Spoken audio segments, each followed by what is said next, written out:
Hello friends, நீங்கள் பார்த்துட்டு இருக்கிறது ஹரிஷ் வாய்ஸ். இன்னைக்கான வீடியோவில் நான் என்ன பார்க்க போகிறோம்னா, hunter x hunter season 5 episode 81 the fight begins. பாஞ்சோட மெசேஜ்க்கு அடுத்த அடுத்த செகண்டே நம்ம கானா அப்புறம் அவங்களோட டீம் எல்லாமே உள்ள வந்து பார்க்கும்போது தெரியுது. அவளோட டெட் பாடி இருந்ததை பார்த்து ரொம்பவே ஆச்சரியப்படுறாங்க. அதே சமயத்தில் ஒரு புல்லட் கேசிங் அங்கே இருந்ததை இவங்களுக்கு ரொம்பவே ஆச்சரியமாக இருக்குது. ஏன்னா கேமரா ஹேண்ட்ஸ் எல்லாமே இந்த புல்லட்டை எப்படி பயன்படுத்தணும் அப்படின்னு கற்றுக்குச்சு. அப்படின்னா அதுங்க துப்பாக்கியுமே யூஸ் பண்ணிக்கிட்டு இருக்குது. இப்போ நமக்கு இது பெரிய ஆபத்தாக தான் இருக்கும் அப்படின்னு கைட்டு ஒரு பக்கம் சொல்லிக்கிட்டே இருக்கிறான். அதே சமயத்தில் இங்கே கேமரா ஹேண்டோட நெஸ்ட்டை காட்டிக்கிட்டு இருக்கிறாங்க. அதாவது அதோட கூட்டை காட்டிக்கிட்டு இருக்கிறாங்க. அதுக்குள்ளே நிறையா மக்களை பார்த்தீங்கன்னா இங்கே இருக்கிற கேமரா ஹேண்ட்ஸ் தூக்கிட்டு போயிட்டே தான் இருக்குது. ஏன்னா குயினு இப்போ கிங்குக்கு ஒரு பேர்த் கொடுக்க போகிறா அப்படின்னு ஒரே ஒரு காரணத்தினால தான் இங்கே இருக்கிற மக்கள் எல்லாமே உட்கொள்ளப்பட்டுக்கிட்டு இருக்கிறாங்க. இதை தெரிஞ்சுக்கிட்ட நம்ம கைட் அப்புறம் கான் கில்வா இவங்க 3 பேருமே பார்த்தீங்கன்னா அந்த நெஸ்ட் ஆண்ட் நோக்கி இவன் வேகமாக போய்கிட்டு இருக்கிறாங்க. எனக்கு தெரிஞ்சு நம்ம கிங் எப்படியாவது பிறக்க வைக்கிறதுக்கு முன்னாடி நம்ம போய் அதை தடுத்தாங்கணும், இல்லைனா ஒரு பெரிய பிரச்சனைங்க வந்துடும் அப்படின்னு சொல்லிட்டு கைட் பேசிக்கிட்டு முன்னாடி போய்கிட்டே இருக்கிறாங்க. இன்னொரு பக்கம் இங்கே குயின் பார்த்தீங்கன்னா ஏகப்பட்ட மனுஷங்களை உட்கொண்டுக்கிட்டே இருக்குது. எனக்கு இன்னும் நிறைய சாப்பாடு வேணும். ஸோ நான் கிங்கை திரும்ப ரீபூட் பண்ணுறதுக்கு எனக்கு அதிகப்படியான ஹியூமன்ஸ் தேவை. ஏன்னா என் வயிற்றுக்குள்ளே என்னோட மகன் வளர்றது எனக்கு நல்லாவே தெரியுது. அவனுக்கு நல்ல ஊட்டச்சத்து உள்ள ஒரு சாப்பாடை தான் நான் கொடுக்கணும்னு ஆசைப்பட்றேன். அதனால் இனிமேல் எனக்கு டெய்லி 100 பேராவது வேணும். அதனால் எனக்கு 50 பேர் வேணாம், எனக்கு டெய்லி 100 பேராவது வேணும் அப்படிங்கிறாங்க. எனது டெய்லி 100 பேரா? சரி குயின் அப்படின்னு சொல்லிட்டு இந்த ஆமை தலையினமே பார்த்தீங்கன்னா ஓகே சொல்லிட்டான். டெய்லி 50 பேர்த்துக்கே நமக்கு நாக்கு தள்ளுது, இதில் தினமும் 100 பேர்த்துக்கு நம்ம எங்கடா போகிறது அப்படின்னு சொல்லிட்டு கோர்ட்டுக்கிட்ட இங்கே ரிப்போர்ட் பண்ணிக்கிட்டு இருக்கிறான். ஆனால் அந்த மாதிரி பிரச்சனை நமக்கு இருக்குது. பட் நம்ம குயின் ரெக்வஸ்ட் பண்ணுறாங்க அப்படின்னா நம்ம கொடுத்துதான் ஆகணும், வேறு வழியே கிடையாது. இன்னும் எந்தெந்த பகுதி எல்லாமே மக்கள் இருக்கிற பகுதின்னு போய் நம்ம ஃபஸ்ட்டு செக் பண்ணுங்க அப்படிங்கிறாங்க. அதுக்கு அவசியமே கிடையாது. ஏன்னா 1000 பேர்த்துக்கான ஹியூமன்ஸோட பவரை என்கிட்ட ஒருத்தங்கிட்ட இருக்கிற அந்த பவர் ஒருத்தன் என்கிட்ட இருக்கிறான் அப்படின்னு சொல்லிட்டு இங்கே ஜசன் சொல்லிக்கிட்டு இருக்கிறான். என்னது 1000 பேர்த்தோட சக்தி வச்சிருக்கிற ஒரே ஹியூமன் உங்ககிட்ட இருக்கிறானா அப்படின்னு சொல்லிட்டு பெரிய ஆச்சரியமாக கேட்டுட்டு இருக்கிறான். ஆமாம், அவங்களுக்கு எல்லாமே நம்ம ரேர் ஹியூமன்ஸ்னு சொல்லுவோம். ஸோ அந்த மாதிரி ஒரு ஆள் தான் என்கிட்ட சிக்கி இருக்கிறா அப்படின்னு சொல்லிட்டு இங்கே ஜசன் சொல்லிக்கிட்டு இருக்கிறா. ஆக்சுவலி அந்த சாப்பாடை கூட லைட்டாக ஒரு தடவை நம்ம பைக் சாப்பிட்டா ரொம்பவே டேஸ்ட்டாக இருந்ததாம்மா. அண்ட் அது மட்டும் இல்லாமல் சக்தி ரொம்பவே அதிகமாக இருந்ததாம்மா அப்படின்னு ஜசான் சொல்லிக்கிட்டு இருக்கிறா. ஆமாம், நான் கூட அவன் தலையை சாப்பிட்டா ரொம்பவே அற்புதமாக இருந்தது அப்படின்னு பைக் சொல்லிக்கிட்டு இருக்கும்போது நீ சாப்பிட்டது சாதாரண ஹியூமன்ஸு, அது ஒன்றும் சூப்பர் ஹியூமன் கிடையாது, அதை முதல்ல புரிஞ்சுக்க அப்படின்னு சொல்லிட்டு ஜசான் சொல்லும்போது, பட் இருந்தாலுமே அவனை நான் தானே பிடிச்சேன், நீ என்னமோ நீங்கள் பிடிச்ச மாதிரி பேசிக்கிட்டு இருக்கிறீங்க அப்படின்னு சொல்லிட்டு ஜசான் கிட்ட இங்கே வாக்குவாதம் பண்ணிக்கிட்டு இருக்கிறான் பைக்கு.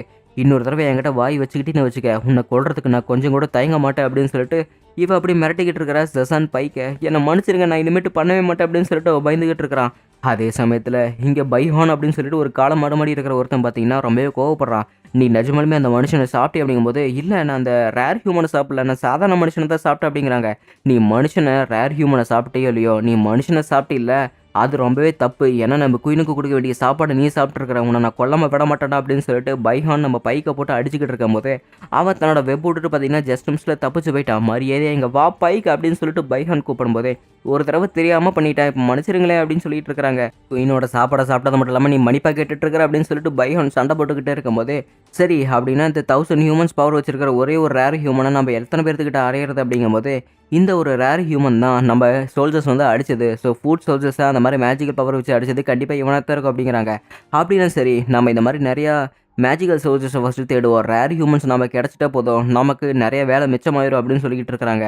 பைதவே அந்த மாதிரி ரேர் ஹியூமன்ஸ் எல்லாமே ரொம்பவே அபூர்வமாக இருப்பாங்க. அந்த ஒரு காரணத்துக்காக தான் அவங்கள ரேர் ஹியூமன்ஸ்னே சொல்கிறோம். ஏன்னா அவனுக்குள்ளே இருக்கிற அந்த லைஃப் ஃபோர்ஸ், அந்த லைஃப் ஃபோர்ஸ் கண்டிப்பாக நம்ம குயினுக்கு ஒரு நரிஷிங் நியூட்ரிஷனாக தான் இருக்கும்.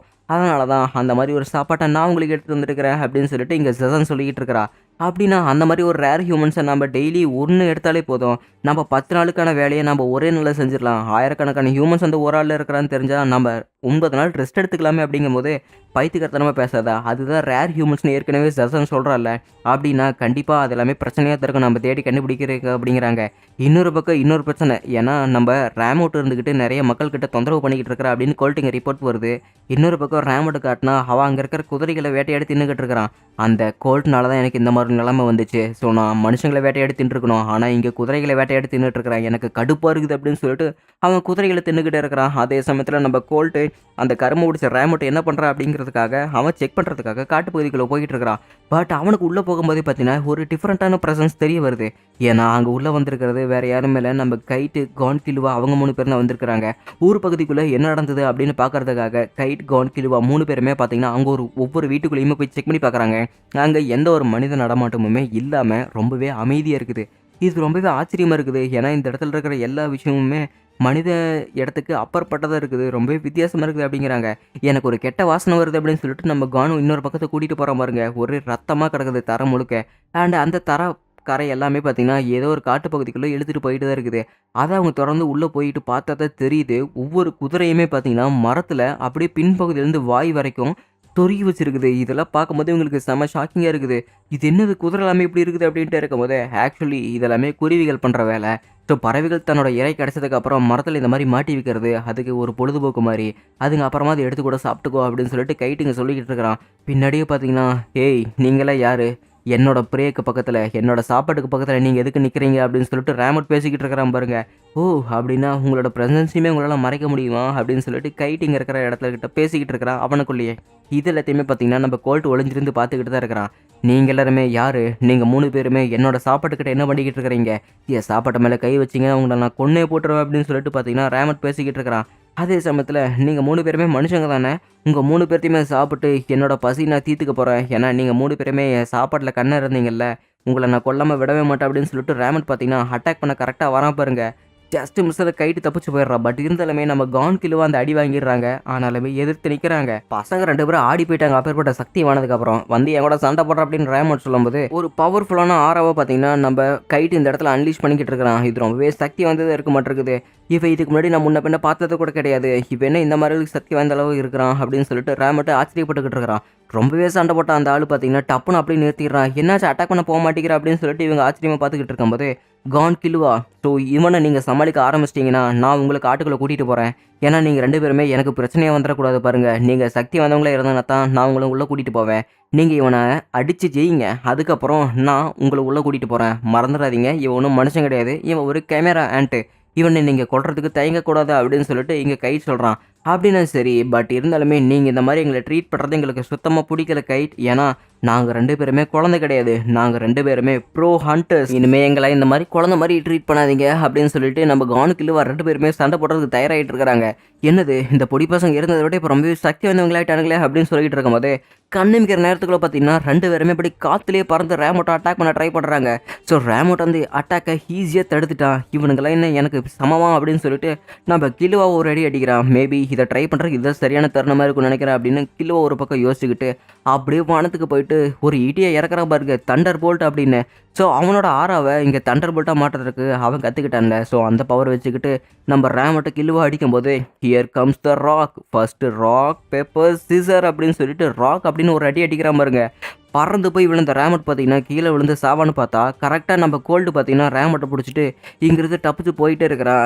"இங்கே பாருங்கடா பொடி பசங்களா, நான் என் வாழ்க்கை மேலே சத்தியம் பண்ணுறேன். இன்னொரு தடவை எனக்கு சக்தின்னு ஒன்று கிடச்சிருச்சுன்னா உங்களை நான் அழிக்காமல் விடவே மாட்டேன்டா. நான் கண்டிப்பாக உங்களை கொல்லாமல் விட மாட்டேன். இதை ஞாபகம் வச்சுக்கோங்க." அப்படின்னு சொல்லிட்டு ரேமட் பார்த்தீங்கன்னா அது ரொம்பவே கோவத்தில் பார்த்தீங்கன்னா கத்திக்கிட்டு இருக்கிறான். இதை பார்க்கும்போது இவங்களுக்கு செம ஷாக்கிங். ஏன்னா இவங்களோட அட்டாக்கு ரேமட் மேலே எதுவுமே வேலை செய்யலை அப்படின்னு சொல்லிட்டு, மேபி அவங்கள ஒருத்தன் ரொம்பவே அறிவாய்ந்தவனாக இருப்பான்னு நினைக்கிறேன்.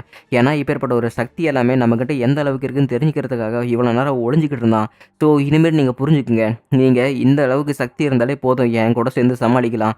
இப்போ நீங்கள் உள்ளே வருவீங்களா மாட்டீங்களா அப்படின்னு சொல்லிட்டு நம்ம கைட் கேட்கும்போது, "கண்டிப்பாக நாங்கள் வரோம். ஏன்னா இன்னும் ஏகப்பட்ட பிரச்சனைகள் நம்ம சமாளிக்க வேண்டியது இருக்குது. நம்ம எல்லாருமே ஒன்றா சேர்ந்து சமாளிக்கலாம்." அப்படின்னு சொல்லிட்டு இங்கே கான் கில்லுவா சொல்லிக்கிட்டு இருக்கிறாங்க. ஆக்சுவலி நீங்கள் 2 பேருமே பவர் வச்சிருக்கிறீங்க. பட் அந்த பவர் நீங்கள் ஃபுல்லாக அன்லீஷ் பண்ணுறதுக்கு இன்னும் கொஞ்சம் ட்ரைனிங் தேவைப்படுது அப்படின்னு சொல்லிட்டு கைட்டிங்க பேசிக்கிட்டு இருக்கிறான். இன்னொரு பக்கம் ரேமோட கட்டிக்கிட்டு இருக்கிறாங்க. அடி வாங்கினா அவன் பார்த்தீங்கன்னா துடிச்சிக்கிட்டு இருக்கிறான். ஏன்னா அப்பேற்பட்ட அடி வாங்கினதுக்கப்புறம் அவனுக்கு அப்போ எஃபெக்ட் தெரியல, இப்போ நல்லாவே தெரியுது. வாயிலேருந்து பார்த்தீங்கன்னா ரத்தமாக வாந்தி எடுக்கிறது. நைட்டு பூரா வந்து கதறிக்கிட்டு இருக்கிறான். அவங்கள நான் கொல்லாமல் விடவே மாட்டேன். கோல்ட், நான் உங்ககிட்ட ஒன்றே சொல்கிறேன், அந்த 2 பசங்களையுமே நீ உயிரோட விட்டு வைக்கணும். அவனுங்களை கொல்ல போகிறது நான் ஒருத்த மட்டும்தான் அப்படின்னு சொல்லிக்கிட்டு இருக்கிறாங்க.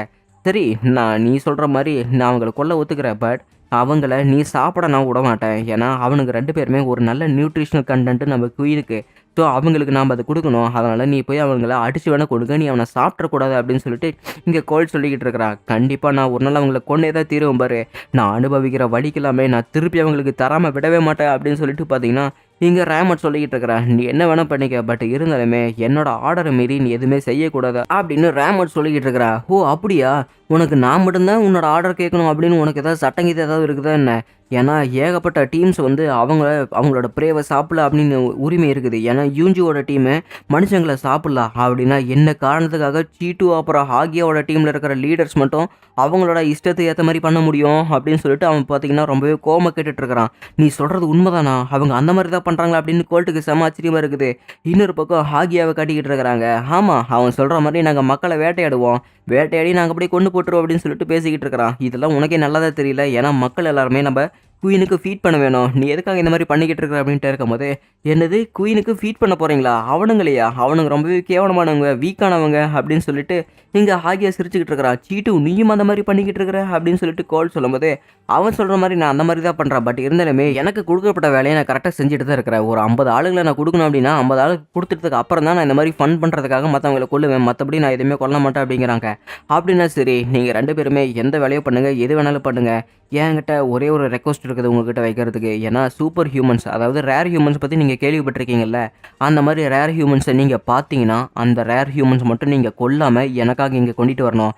ஏன்னா அவங்க எல்லாருமே நல்ல நியூட்ரிஷனல் கண்டென்ட் இருக்கிறவங்க, மறந்துடாத, நீ அவங்கள உயிரோடு கொண்டு வரணும் அப்படின்னு கால் சொல்லும்போது, சரி அப்படின்னா நான் அவங்கள உயிரோடு கொண்டு வரேன். அண்ட் அது மட்டும் இல்லாமல் சாதாரண மக்கள் அவங்க எல்லாருமே குப்பைக்கு சமானமானவங்க, அவனுங்களை நான் கொண்டு போட்டுருவேன், நீ எதுவுமே கேட்கக்கூடாது அப்படிங்கும்போது சரி டீல் அப்படின்னு சொல்லிட்டு இங்கேருந்து கோல்டு பேசிட்டு போயிட்டான். நிஜமாலுமே நீங்கள் அந்த நியூட்ரிஷனல் கண்டென்ட் இருக்கிற ரேர் ஹியூமன்ஸ் கொடுக்கத்தான் போகிறீங்களா அப்படின்னு சொல்லிட்டு பக்கத்தில் ஒரு பொண்ணு கேட்கும்போது, கண்டிப்பாக நான் கொடுக்க போகிறதில்ல, நான் அவனோட ப்ராமிஸை காப்பாற்றணும் வேறு நினச்சிக்கிட்டு இருக்கிறான் அப்படின்னு சொல்லிட்டு இங்கே ஹாகியை சொல்லிக்கிட்டு இருக்கிறான். நிஜமாலுமே அந்த மாதிரி ரேர் ஹியூமன்ஸ் எல்லாமே எங்கே தான் இருப்பாங்கன்னு தெரியல. பட் அந்த ரேர் ஹியூமன்ஸை எக்ஸ்ட்ரானரியாக நம்ம சமாளிக்கிறதுக்கு நமக்கு ஏதாவது அதீத சக்தி தேவை. அந்த சக்தி நம்ம எதிர்த்து நிற்கிறதுக்கு நமக்கு ஏதாவது ஒன்று செஞ்சே ஆகணும் அப்படின்னு சொல்லிட்டு இங்கே கோல்டு பேசிக்கிட்டு இருக்கிறான்.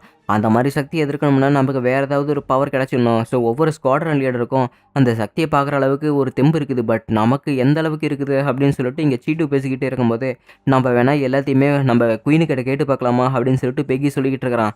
இல்லை முடியாது, ஏன்னா குயினு கிங்கை ரீபன் பண்ண வைக்கிறதுக்காக அவங்க ஒரு கண்டாமினேட் ஜோனில் இருக்கிறாங்க. நாம் அந்த இடத்துக்கு போகக்கூடாது. அப்படி போனால் அவங்களுக்கு நிறைய பிரச்சனை கொண்டு வர மாதிரி இருக்கும். எல்லா விஷயத்தையுமே நானே பார்த்துக்கிறேன் அப்படின்னு இங்கே கால் சொல்லிக்கிட்டு இருக்கிறான். ரொம்பவே கஷ்டப்படுற நீயே உன்னோட எல்லையை தாண்டி நீ வேலை செஞ்சுட்டு இருக்கிறப்போ அப்படின்னு சொல்லிட்டு சீட்டு பேசிக்கிட்டே இருக்கிறான்.